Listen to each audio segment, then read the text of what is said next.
Silleros, que estaba ubicada lógicamente en el sitio en el que nos encontramos, era una de las casas de moradas nobiliarias que fue promovida en torno al año 1516 por uno de los promotores más relevantes, que fue Antonio de Quiñones Enríquez.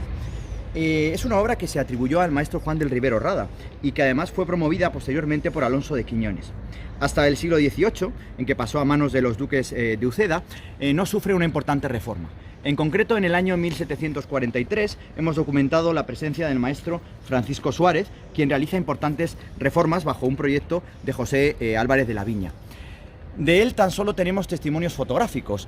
Es una pena, pero no se ha conservado ni el patio, ni siquiera la portada, ni el balconaje, porque fue un edificio que a comienzos del siglo XX pasa a propiedad del consistorio, del ayuntamiento, y es el ayuntamiento quien luego cederá, en este caso al ministerio, para que en el propio emplazamiento se levante el edificio de la Real Audiencia. Un nuevo edificio, lógicamente ya del siglo XX, obra del arquitecto que proyecta Javier Barroso Sánchez Guerra en el año 1945 y finalmente en el año 1948 este edificio de la Real Audiencia, y para el que se traslada, como veremos en otra ocasión, una portada ex profeso, que es la famosa portada de hilados de aquí, de nuestra ciudad. En torno al emplazamiento de la plaza de San Isidoro se encontraba la propia morada. Aquí estamos viendo la actual calle del Cid. También vemos el emplazamiento originario de la propia fuente de San Isidoro, pero nos interesa sobre todo ver cómo era esa manzana de casas, cómo esa magnánima casa de los Silleros, a pesar de ser bastante austera, tuvo un especial protagonismo, sobre todo por la cantidad de usos que tuvo posteriormente al dejar o al pasar de las manos del Ducado de Uceda.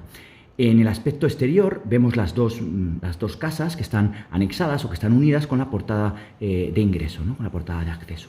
Y aquí ya vemos exactamente cómo era esa portada, ¿no?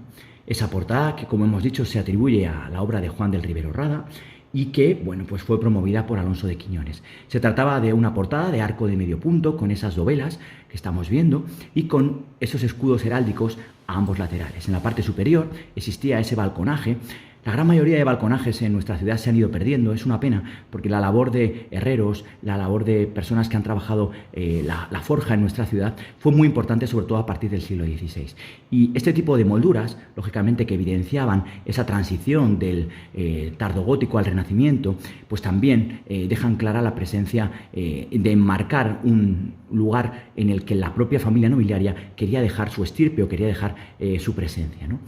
En esta reconstrucción, que es muy reproducida ya tanto en prensa como en algunas publicaciones, podemos ver cómo podría ser hipotéticamente ese claustro en el que a finales del siglo XVI se produce esa modificación que hemos comentado. Estos arcos de medio punto rebajados sobre columnas y con capiteles de carice vegetal o historiado. A partir de ese patio interior estaban las diferentes estancias. Y por último, lógicamente, el emplazamiento actual del que hemos partido. La presencia de esa Real Audiencia, ese edificio de Sánchez Guerra de los años 40 con el traslado de la fachada de hilados. Otro de los, ejemplos de transposición de fachadas que iremos comentando en alguna de las secciones de análisis de edificios monumentales.